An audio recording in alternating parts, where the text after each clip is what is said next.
சிங்கம் புலி என்ன சொன்ன மாதிரி தான் தமிழ்நாடு ஒரு நல்ல தலைவரை இழந்தது.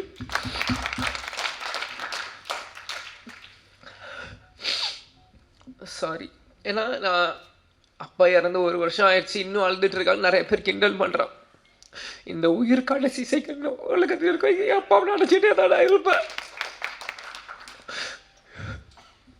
எங்கள் அப்பாவை நினச்சி தினந்தோறும் நான் அழுவேன்.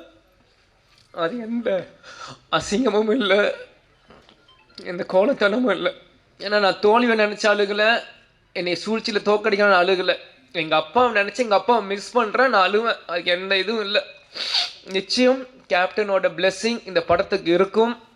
அங்கே இருக்க ஒவ்வொரு ஃபோட்டோவும் என்னோடய ஸ்கூல் புக்கில் நான் படிக்கும்போது எங்கள் அப்பாவோட ஃபோட்டோ ஒவ்வொருத்தையும் எங்களோட ஒரு நோட்லேயும் எங்கள் அப்பாவோட ஸ்டிக்கர், இந்த படங்கள் நான் வரும்போது இது எல்லாமே நான் பார்த்தேன். கேப்டன் அந்த ட்ரெயின் ஃபைட்டில் அந்த குதிரையில் வந்து அந்த ரெட் கோட்டில் போட்டு சண்டை போடுறதா இருக்கட்டும், குதிரையில் வரதா இருக்கட்டும், ஒன்றும் என்னோட எல்லா 150 படங்கள் நீங்கள் இன்னைக்கு கூட நீங்கள் எந்த படம் ஒரு செகண்ட் இந்த ஒரு சின்ன சீன் காமிச்சிங்கன்னா கூட இது கேப்டனோட எந்த படம் நான் சொல்ல முடியும். ஏன்னா சின்ன வயசுலேருந்து எங்கள் அப்பாவை ரசித்து ரசித்து ரசித்து ரசித்து எனக்குள்ளே ஏற்றிக்கிட்டு இந்த இடத்துல நான் நிற்கிறேன்னா கேப்டன் எங்கேயும் இல்லை, நம்ம கூட தான் இருக்கார்.